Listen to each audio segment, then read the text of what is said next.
Hello everyone, hope you all are doing great. So our today's topic is going to be on sources of our Indian Constitution. इसके अंदर हम देखेंगे जो भी basic and borrowed features हैं about the Indian Constitution and about the timeline of formation of Constitution of India. इसके बारे में हम देखेंगे क्या क्या चीज़ें टाइमली हो गई थी, कब हमारी जो कॉन्स्टिट्यूएंट असेंबली है वो उसका फॉर्मेशन कब हुआ, एंड जो हमारा जो इंडियन कॉन्स्टिट्यूशन है वो कब बन के तैयार हुआ, एंड वो फाइनली कब एनफोर्स में आया। ये सारी चीज़ें हम जानेंगे इस वीडियो के अंदर। ये टॉपिक बहुत ही ज़्यादा इंपॉर्टेंट हो जाता है हमारे एग्जाम पर्सपेक्टिव से भी। Okay, so without any further ado let's start with the topic. तो फर्स्ट हम बात करेंगे about the timeline of the formation of the constitution of India. Okay, इसके अंदर हम इसके की इवेंट्स के बारे में जानेंगे कि कैसे कैसे हमारा जो कॉन्स्टिट्यूशन ऑफ इंडिया है कैसे बनाया गया, उसका आइडिया किसने दिया, इसको बनाने के लिए कॉन्स्टिट्यूशन असेंबली कैसे बनाई गई, वो सारी चीज़ें हम देख लेते हैं इस स्लाइड में। तो फर्स्ट इन द ईयर 1934 में ये जो आइडिया है कॉन्स्टिट्यूएंट असेंबली का, जिसकी वजह से ये जो हमारा कॉन्स्टिट्यूशन ऑफ इंडिया है ये फाइनली बनाया गया। तो ये जो असेंबली बनाने का आइडिया था ये फर्स्ट प्रपोज किया था बाय द एम.एन. रॉय। ये एक इंडियन पॉलिटिकल एक्टिविस्ट हैं जिन्होंने ये कॉन्स्टिट्यूएंट असेंबली बनाने का आइडिया दिया था इन द ईयर 1934 में। तो ये 1934 में कॉन्स्टिट्यूएंट असेंबली बनाने के लिए ये जो आइडिया दिया गया था ये फर्स्ट प्रपोज किया गया था बाय एम.एन. रॉय के द्वारा। Okay, after that in the year 1940 में ये जो डिमांड है कॉन्स्टिट्यूएंट असेंबली बनाने की ये ऑफिशियली अडॉप्ट कर ली गई थी okay by the Indian National Congress के द्वारा as its goal for post independence India. Okay, तो एक गोल की तरह लिया गया for post independence India. Okay, तो ये फाइनली डिमांड जो है ये ऑफिशियली अडॉप्ट कर ली गई थी इन द ईयर 1940 में। After that in the year 1946 में ये जो कैबिनेट मिशन प्लान है जब ये ऑफिशियली अडॉप्ट कर लिया गया तो अब बारी आएगी उसको प्रपोज करने की, उसके फॉर्मेशन की। तो ये जो कैबिनेट मिशन प्लान है इन्होंने प्रपोज किया था कि ये जो कॉन्स्टिट्यूएंट असेंबली है इसको फाइनली फॉर्म किया जाए, इसको फाइनली बनाया जाए। इन द ईयर 1946 में इसको प्रपोज किया गया कैबिनेट मिशन प्लान के द्वारा कि ये फाइनली कॉन्स्टिट्यूएंट असेंबली अब बन जानी चाहिए, इसका फॉर्मेशन हो जाना चाहिए। ओके, तो फाइनली अब 1946 में ये जो कॉन्स्टिट्यूएंट असेंबली थी ये फॉर्म हो चुकी है।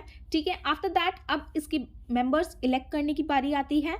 तो ये जो है members of the constituent assembly were indirectly elected by the provincial legislature and nominated by the princely state. तो ये फाइनली इसके जो मेंबर हैं कॉन्स्टिट्यूएंट असेंबली के लिए इसको अपॉइंट किए गए इन द ईयर 1946 से लेकर 1947 के बिटवीन में। ओके, तो ये सारी चीज़ें आप याद रखिएगा। नेक्स्ट आगे हम और जान लेते हैं टाइमलाइन के बारे में। ओके, देन फिर क्या हुआ 1946 एंड 1947 के बिटवीन में हमने इलेक्ट किए कॉन्स्टिट्यूएंट असेंबली के मेंबर्स। ठीक है, उसके बाद 15 अगस्त में 1947 में हमारे इंडिया ने फाइनली अचीव कर लिया था independence from the British rule. Okay, ये आप सभी को पता है। ओके, देन आफ्टर दैट 9 दिसंबर 1946 में कॉन्स्टिट्यूएंट असेंबली की पहली मीटिंग रखी गई जिसके अंडर डॉक्टर राजेंद्र प्रसाद जी को एज अ प्रेसिडेंट इलेक्ट किया गया था, क्योंकि हमारा इंडिया जो फाइनली इंडिपेंडेंट हो चुका था उसके लिए हमें प्रेसिडेंट इलेक्ट करना ज़रूरी थे। तो उसी मीटिंग में जो फर्स्ट मीटिंग हुई कॉन्स्टिट्यूएंट असेंबली की दिसंबर 9, 1946 में, तो उस टाइम इलेक्ट किए गए doctor Rajendra Prasad as the president of India. Okay, after that on August 29, 1947 इस दिन क्या किया गया, ये जो कॉन्स्टिट्यूएंट असेंबली है इस दिन फाइनली ड्राफ्टिंग कमेटी को अपॉइंट किया गया। ठीक है, तो ये जो ड्राफ्टिंग कमेटी है इसका फाइनली अपॉइंटमेंट हो चुका था कि इसके अंडर कौन कौन ड्राफ्ट करेगा, हमारे कॉन्स्टिट्यूशन ऑफ इंडिया को कौन कौन बनाएगा, हेल्प करेगा उसको बनाने में। तो इस दिन ये अपॉइंट की गई थी drafting committee on August 9, 1947 and जिसके चेयरमैन थे B.R. Ambedkar. Then on November 26, 1949 उस दिन क्या हुआ, हमारा जो फाइनल वर्जन है कॉन्स्टिट्यूशन ऑफ इंडिया का वो बन के तैयार हो चुका था। ओके, ऑन नवंबर 26, 1949 को।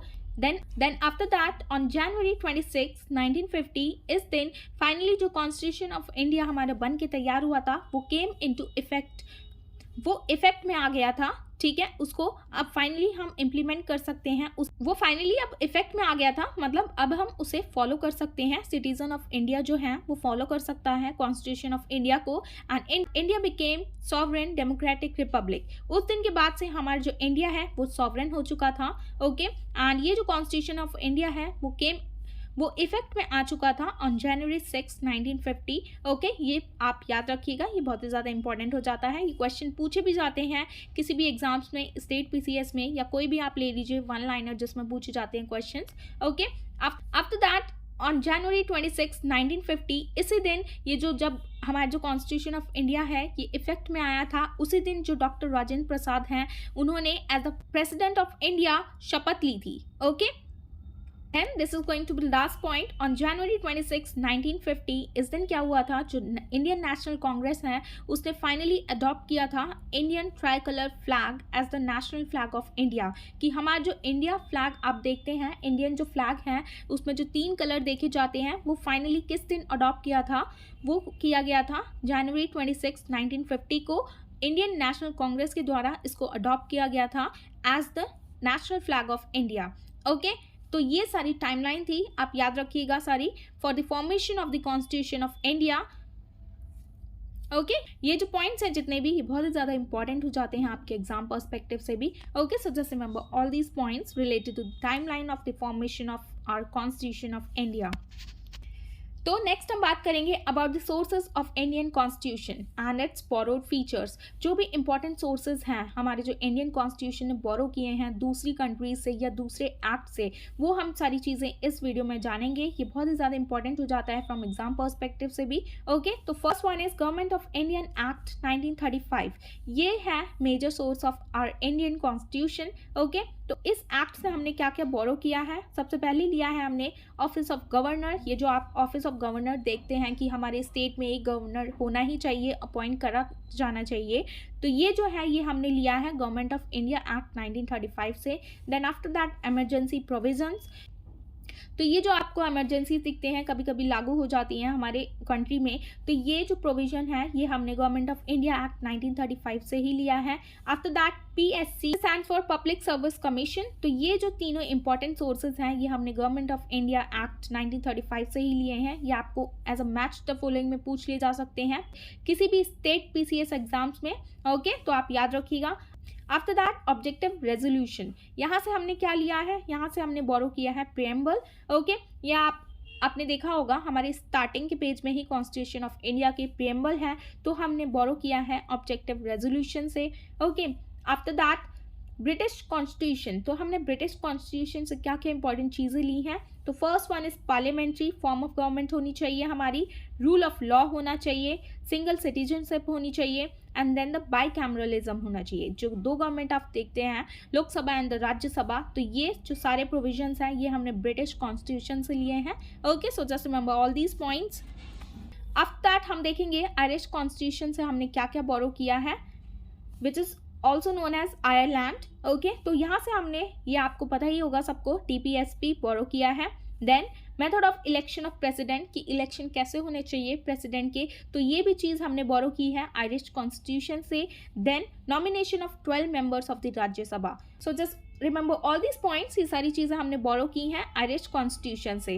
Okay, sorry for the background noise.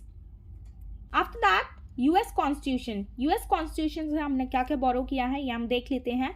Fundamental rights, after that judicial review, then impeachment of the president, की इम्पीचमेंट कैसे होना चाहिए प्रेसिडेंट का, ये हमने US कॉन्स्टिट्यूशन से लिया है। एंड जो method of election of the president है वो हमने आयरिश कॉन्स्टिट्यूशन से लिया है।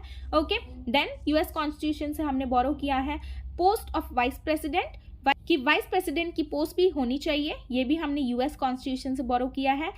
Then the provisions for the removing the जजेस of the Supreme Court and the High Court, जो भी प्रोविजंस होते हैं कि कैसे रिमूव करना चाहिए supreme Court and high court के जजेस को, ये सारी चीज़ें हमने बोरो की गई हैं US कॉन्स्टिट्यूशन से। Okay, so just remember all these points. Then हम बात करेंगे जर्मनी कॉन्स्टिट्यूशन के बारे में। यहाँ से हमने एक इंपॉर्टेंट चीज़ ली है, supervision of the fundamental rights during emergency. जब इमरजेंसी लग जाती है उस टाइम में हमारे जो फंडामेंटल राइट्स हैं उन पर नज़र रखी जानी चाहिए कि उस टाइम में जो भी फंडामेंटल राइट्स हैं जैसे सिटीजन्स को प्रोवाइड किए जाते हैं वो भी उस पर रिस्ट्रिक्शन लगा दी जाती हैं। तो ये इस पर नज़र रखने के लिए ये सारी चीज़ें, ये जो चीज़ है ये हमने बोरो की है जर्मनी के कॉन्स्टिट्यूशन से। Okay, so just remember this point as well. Then हम बात करेंगे कैनेडियन कॉन्स्टिट्यूशन के बारे में। ओके, यहाँ से हमने लिया है a quasi federal form of government की federation with a strong centre होना चाहिए। अब then the appointment of the governor in the state by the government, after that advisory jurisdiction of the Supreme Court. तो ये जितनी भी चीज़ें हैं ये हमने कैनेडियन कॉन्स्टिट्यूशन से ली गई है। एंड आपने सुना होगा रेजिडुअरी जो पावर है वो भी हमने कैनेडियन कॉन्स्टिट्यूशन से लिए हैं। Okay, then after that Australian constitution, ये जो ऑस्ट्रेलियन कॉन्स्टिट्यूशन है यहाँ से हमने बोरो किया है concurrent list.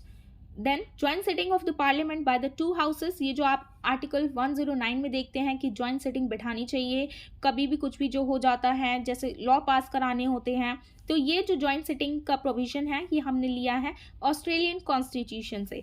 After that freedom of trade and commerce. Okay, तो ये जो तीनों चीज़ें हैं इंपॉर्टेंट ये हमने ऑस्ट्रेलियन कॉन्स्टिट्यूशन से ली हैं, तो ये चीज़ें आप याद रखिएगा। उसके बाद हम बात करेंगे रशियन कॉन्स्टिट्यूशन के बारे में। यहाँ से हमने क्या लिया है, यहाँ से हमने सबसे इंपॉर्टेंट चीज़ ली है fundamental duties borrowed from Russian constitution. Okay, and यहाँ पे जो आप वर्ड्स देख रहे हैं justice, social, economic and political terms in the preamble, ये जितने भी टर्म्स हैं, ये जो बड़े बड़े टर्म्स हैं ये हमने रशियन कॉन्स्टिट्यूशन से ही बोरो किए हैं अपने प्रीएम्बल में। Okay, so just remember all these points related to the sources of our Indian constitution. Now this is going to be last slide. इसमें हम बात करेंगे फ्रांस कॉन्स्टिट्यूशन के बारे में। यहाँ से हमने ये इंपॉर्टेंट वर्ड्स लिए हैं प्रीएम्बल में अपने, Republic, liberty, equality and fraternity. Okay, ये जितने भी वर्ड्स हैं ये हमारे कॉन्स्टिट्यूशन में इम्प्लीमेंट किए गए हैं with the help of 42nd Constitution Amendment Act 1976। Okay, तो आप ये भी छोटी छोटी चीज़ें आप याद रखिएगा। After that South Africa constitution, यहाँ से हमने क्या क्या बोरो किया है, the procedure of the constitutional amendment and then election of the member of the Rajya Sabha. Okay, तो ये जो दोनों ही ये बहुत ज़्यादा इंपॉर्टेंट हो जाती हैं, किसी भी एग्जाम में आपसे पूछ लिया जा सकता है कि कॉन्स्टिट्यूशन अमेंडमेंट का जो प्रोसेस है कि क्या चीज़ें अमेंडमेंट करनी चाहिए क्या नहीं करनी चाहिए, तो ये हमने साउथ अफ्रीका के कॉन्स्टिट्यूशन से बोरो किया है। And election of the member of the Rajya Sabha, कैसे इलेक्शन होना चाहिए मेंबर ऑफ द राज्यसभा का, तो ये चीज़ भी हमने साउथ अफ्रीका के कॉन्स्टिट्यूशन से बोरो की है। Then this is the last one which is the Japanese constitution. यहाँ से हमने बोरो किया है the procedure for the establishment of law. Okay, तो ये सारी चीज़ें आप याद रखिएगा। ओके, ये वीडियो जो है ये बहुत ही ज़्यादा इंपॉर्टेंट हो जाती है हमारे एग्जाम पर्सपेक्टिव से भी। Okay, so just remember all these points. So this is the end of topic and I hope you found this video informative, and if you found this video informative please give it a thumbs up, and for more informative videos please like, share and subscribe to my channel which is Shivi Study Education, and thanks for watching. Bye bye, take care, I'll see you in the next one.